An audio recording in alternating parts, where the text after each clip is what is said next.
What's up guys, David Falla here. Welcome to another tutorial.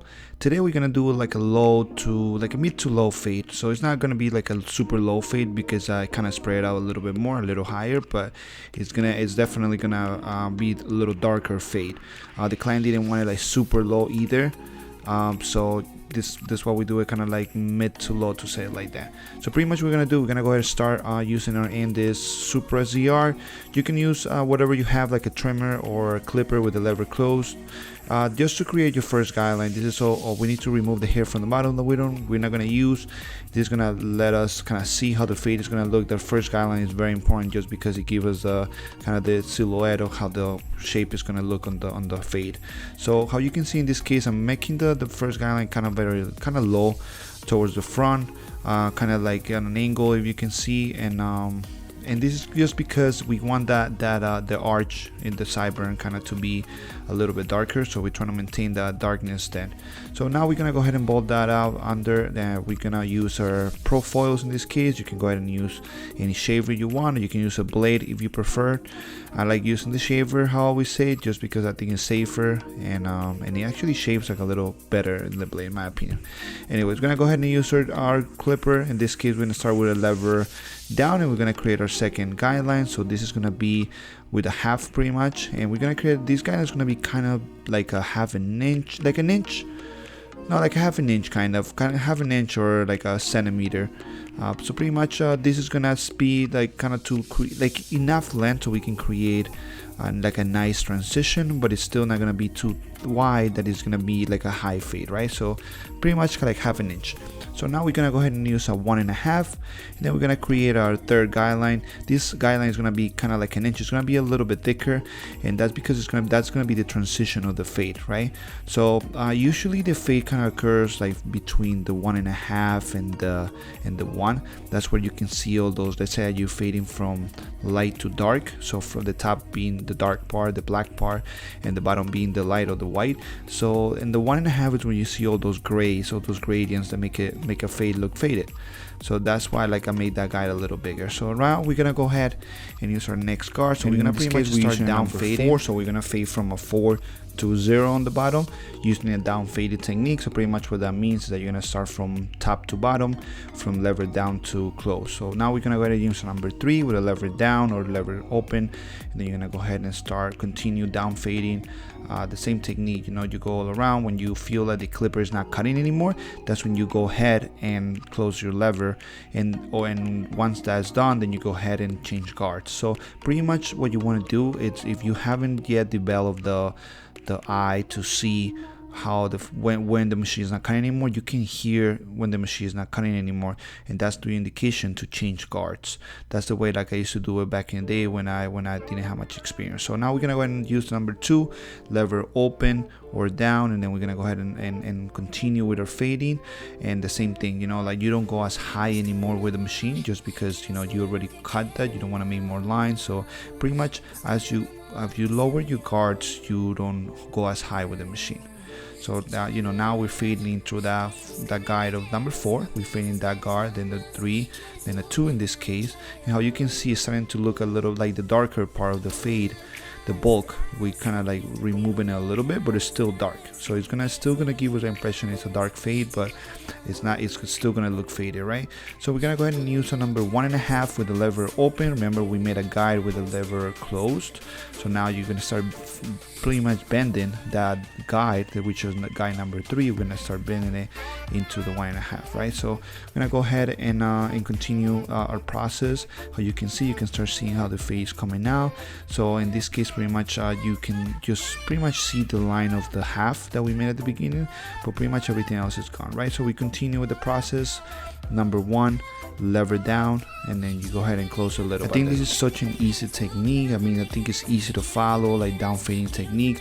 I mean, some people like fading up or with different technique. That's fine, whatever works for you. Remember, it's what works, right? Like, don't let anybody tell you that there's only one technique to do a fade or to do anything, pretty much, anything in life. Like, there's always multiple ways to do things, and you just gotta find what works for you. And if something works, don't let anybody tell you that it doesn't. That's very important, because I see a lot of bad advice, in social media, like, you know, when like students ask a question and then you get all these barbers saying that, oh no, this is the best way and this and that. That is not true at all. Like, you don't have to believe people like that. Like, there's multiple ways to do a fade, and I'm showing you, for example, one, and that's about it. But maybe you don't like it, or maybe it's not the way that you like doing things. So you go ahead and do your own thing, and if it works, great. If it's not working, then it's good for you to learn different techniques, and then you develop your own. In this case, we're gonna go ahead and use the 116 when we were done with the 1. And the 116, if you guys have wall clippers, then go ahead and buy the 116 if you can, because I think it's one of those guards that is really necessary, like especially because of the guide system in the wall. Like, if you notice, from 2 to 1 there's like a big gap, and then from the 1 to the half it's another big gap, so you kind of need them with the wall. Like, how you guys know, like, I don't use much wall machines, to be honest with you, anymore. But you know, like in this case, I borrowed Nestor's just to I could show you guys how to do a fade with wall machines. I know you guys use wall machines in a lot of places, so I want to make sure that, you know, like I teach you guys with different machines, not just with the same one, because I mean, some of you got Andes, Oster, or different machines, so I want to make sure I use all of them. So go ahead, in this case we just continue down fading, so the same technique, we're gonna fade that first guideline that we made. So pretty much with the lever down and then, or open, and then you start closing little by little, or moving the lever up. And in this case, like you can see, I'm using a lot of the corners of the machine, just because the section that I'm trying to like fade is so small that I want to make sure that you know, I don't go high with it, right? So the corners of the brace, or the clipper in this case, it allows me to have more control and just kind of like select what I'm cutting, right? Pretty much, like if I need to just cut like a small section with just 2-3 teeth of the clipper, I can go ahead and do that. So this is a technique that, you know, like some barbers try to finish so quick, and then so they use the whole blade, and then what they do is they create lines, especially when there's, you know, there's the round parts of the head, or when if there's a bone or an indent, like, you know, they put the whole blade in, then they create a line. So sometimes we're fading, like, yeah, like you know, some barbers like talk about how fast they cut and this and that, and if you are one of those that can do a perfect fade in like 10-15 minutes, like freaking awesome, you know, more power to you. But if you are a barber that's just learning, there's no reason for you to try to like hurry up doing something like this, right? You need to take your time until you develop your own technique, and that's what's going to take you to the next level. Yeah, at least that's the way I see it, right? When I used to cut hair, and even now, like I used to take like an hour cutting hair, and then, you know, like, but you know, my fades were okay. And then as I got better and I developed better technique, then that's when I started using, you know, like I became faster. But then now I kind of went back to take my time, right? Like my clients pay me for my time more than the actual haircut now.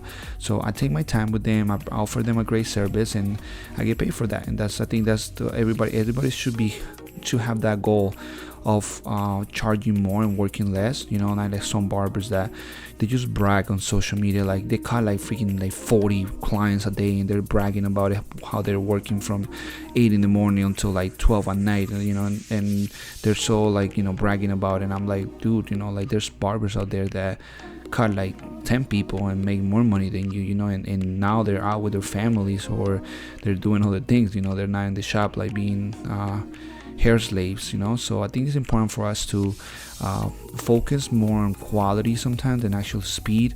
Obviously that depends on where you cut, you know. So if you cut in a shop where you know, you're required to cut quick, that's a different story. But if you can actually take your time and charge a little more, I think it's better for everyone, just because the client will appreciate it. Like, you can offer a better service, better haircut, you can build actually a friendship with your client, and this is, at the end of the day, your clients will go see you just for you, not even for the haircut, just for you. So I mean, that's a tip that I have for all of you. So anyways, here we're just shaping out the beard. How you saw, I started right in the middle on the neck, then when I work my way out. That's the way I do it, you know. Like there's many ways to do a beard, but this is the way I do it. Usually I'll always work under the bone, you know. I don't really go higher than the bone, just because I don't like it. If the client asks for it, that's a different story, because that's their choice. But if not, I always want to stay under the bone, just because it gives like a nicer look to the face, and it makes the lines like a little more rectangular, which it creates like a nicer look on the face. So That's another tip I have for you guys. So go ahead and use a hot towel if you offer this service at the shop, just because it's gonna make the shaving process easier. It's gonna relax the client, and your clients will appreciate that a lot more, and obviously tip you better and give you pay you more for this extra service. So that's a service that we always offer with every single client.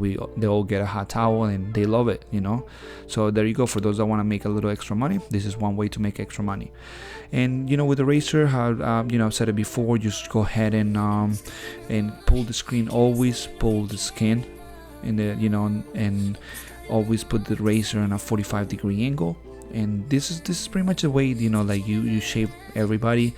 If you're having problems with this, how to shaving people, I'm gonna recommend you something. I mean, it's gonna sound a little crazy, but you will learn really quick. That is shave yourself. Like, shave your legs, shave your arms, and believe me, like, you probably will cut yourself like small cuts like a couple of times, but then you will get the technique really quick. Because I feel like before you shave somebody, it's important for you to know how it feels, right? Like, I know like some barbers that love shaving people dry and all this stuff. They think it's cool, but some of those barbers don't have a beard, so they don't know how it feels when you shave somebody dry. So shave yourself first, and so you can know exactly how it feels, and then like that you can offer your clients a better service. So in this case, how you can tell like the haircut is pretty much done. So what I'm doing, I'm applying a little bit of hair fibers. This is something that you don't have to do. I don't really do it often, to be honest with you guys, just because my client don't really like get color enhancement like that or anything like that. In this case, my client was actually going somewhere after, so I was like, what, let me put a little bit of color enhancement for the video, and also it make you look extra sharp. So he was like, yeah, of course, cool. So pretty much what I do, like, you can tell I just spray pretty much the fibers pretty much everywhere where I want them to be. Then what I'm gonna do, you can move them with your razor, or you can move them with your trimmer, whatever you prefer. I do recommend you, after applying the fibers, to put a little bit of hairspray. You wanna hold those fibers there. You don't want them to be moving, right? So how you can see here, I'm just kind of like retouching everything, so moving the fibers with the hairline where they should be. And some barbers, they put a business card, which you saw that I was gonna do that at the beginning, but then like fibers, it's not color, right? Like, it's not paint, like dye, so you can move the fibers to where you want them to be. So that's why I just applied them, and then just go ahead and move them with the razor or with the machine. This service is a service you can actually offer to your clients, and you can charge like a couple of dollars extra for them, just in case, let's say like they're going somewhere and they want to look extra sharp. You tell them this is a service that won't last long, like it's something for for the moment. If they shower, they're gonna lose the fibers. They're pretty much like synthetic hair. So yeah, so this is an extra service. So anyways, guys, this is the video. I hope you enjoy. This is the final result. I'm showing you like a before and after, how you can see how different the client looks. We didn't cut the top because the client's letting it grow, and that's it. How you can see, it's like a dark fade. It's like a mid to low, I will say. Just like that. The front is not too low, but the back is it is. So it's kind of like a drop fade, if you want to call it like that. Everybody calls them differently. So anyway, guys, thank you for watching. Hope you enjoyed the video. I'll see you guys on the next one. Take care. We'll be right back.